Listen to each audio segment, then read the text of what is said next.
Se demostró que si hay dos campos magnéticos presentes en una máquina, entonces se crea un par que tenderá a alinear los dos campos magnéticos. Si un campo magnético lo produce en el estator de una máquina de corriente alterna y otro lo produce el rotor de la máquina, entonces se inducirá un par en el rotor que causará que éste gire y se alinee con el campo magnético del estator. Si hubiera una manera de hacer girar el campo magnético del estator, entonces el par inducido en el rotor provocaría que persiguiera constantemente en círculos el campo magnético del estator. Esto, en breves palabras, es el principio básico de un motor de corriente alterna. ¿Cómo se puede lograr que el campo magnético del estator gire?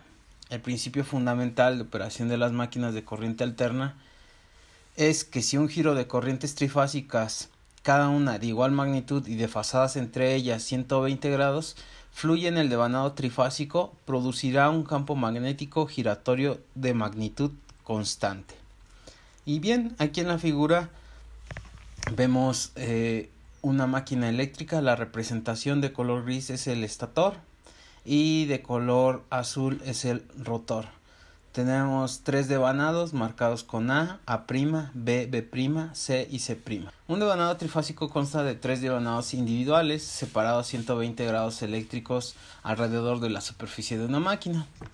El caso más sencillo de un campo magnético giratorio es un estator vacío que contiene tres bobinas, cada una separadas 120 grados eléctricos. Debido a que tal devanado solo produce un polo magnético norte y sur, si se aplica un grupo de corrientes al estator, como se indican aquí, cada una separada 120 grados eléctricos, la corriente del devanado de A' en la bobina fluye hacia el extremo de A y sale por el extremo de A'. Esto produce la intensidad de campo magnético. Y la intensidad de campo magnético denotado como H a A' en el tiempo, que es igual a la intensidad de campo magnético máxima por el seno de omega de t en un ángulo de 0 grados. Y esto está dado en amperes por vueltas por metros, donde 0 es el ángulo espacial del vector de intensidad del campo magnético. Ahora, la dirección del vector de intensidad de campo magnético A' se encuentra por medio de la regla de la mano derecha. Consideremos que los dedos de la mano derecha se doblan en dirección del flujo de corriente en la bobina.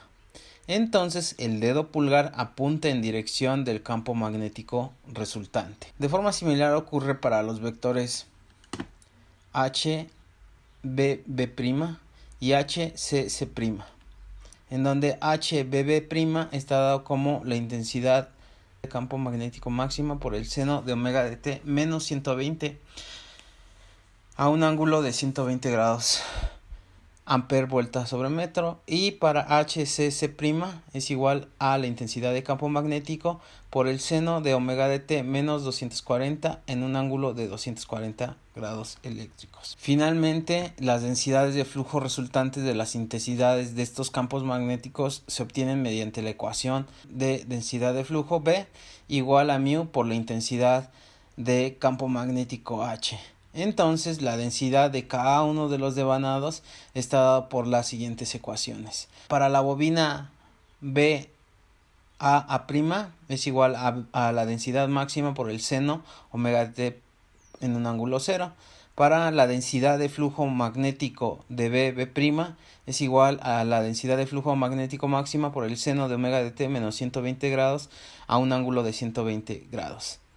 Para la densidad de flujo magnético CS' es igual a la densidad de flujo máxima por el seno de omega de t menos 240 grados a un ángulo de 240.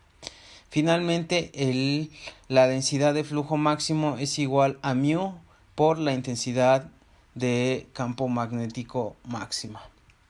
Vamos a ver un ejemplo para que nos quede más claro cómo funciona el campo magnético giratorio. Por ejemplo, para omega de t igual a 0, si nosotros lo sustituimos en la ecuación anterior, la densidad de flujo magnético en la bobina A va a ser igual a 0, la densidad de flujo magnético para la bobina B va a ser igual a la densidad de flujo máximo por el seno de menos 120 a un ángulo de 120. Y la densidad de flujo magnético para la bobina C va a ser igual a la densidad de flujo máximo por el seno menos 240 en un ángulo de 240 grados, como lo muestra en la figura. Ahora, si nosotros necesitamos encontrar la densidad de flujo neto en ese instante, cuando omega de t es igual a 0, basta con que sumemos la densidad de flujo en la bobina A, en la bobina B y en la bobina C. Finalmente nos queda esta ecuación de aquí abajo, donde x gorrito es el vector unitario en la dirección x y y gorrito es el vector unitario en la dirección y, tal como se muestra en esta figura. Finalmente, manipulando todos los términos en la ecuación anterior, resulta en 1.5 Bmax a un ángulo de menos 90 grados. Este sería la densidad de flujo neto cuando omega de t es igual a 0. Ahora bien, si omega de t vale 90 grados, repetimos el mismo procedimiento, es decir, cuando vale 90 grados omega de t, sustituimos en las corrientes de la bobina A, de la bobina B, de la bobina C y nos queda de esta manera. Para la densidad de flujo magnético, para la bobina A esto sería igual a 0, para la bobina B sería igual a 0.5 del B máximo, ángulo de 120, para la bobina C sería igual a menos 0.5 por la densidad del flujo magnético máxima en un ángulo de 240 grados. Ahora bien, si omega de t vale 90 grados, repetimos el mismo procedimiento, es decir, cuando vale 90 grados omega de t, sustituimos en las corrientes I de la bobina A, de la bobina B, de la bobina C y nos queda de esta manera. Finalmente podemos igual encontrar la densidad de flujo magnético neto, que va a estar dado como la sumatoria de la densidad de flujo magnético en la bobina A, la densidad de flujo magnético en la bobina B y la densidad de flujo magnético en la bobina C. Nótese que cuando aún se cambió la dirección de campo magnético, la magnitud permanece constante. El campo magnético tiene una magnitud constante mientras rota en la dirección contraria a las manecillas del reloj. En cualquier tiempo t, el campo magnético tendrá la misma magnitud, eso quiere decir 1.5 por la densidad de flujo máximo, y seguirá girando con una velocidad angular omega. En el sistema coordenado que puede verse en la figura de la derecha, la dirección x es hacia la derecha y la dirección y está hacia arriba. El vector x gorrito es el vector unitario de la dirección horizontal y el vector y gorrito es el vector unitario en la dirección vertical. La densidad de flujo magnético en el estator, por lo tanto, estaría dada como B neta igual a la sumatoria de cada una de las densidades de flujo magnético en cada una de los devanados.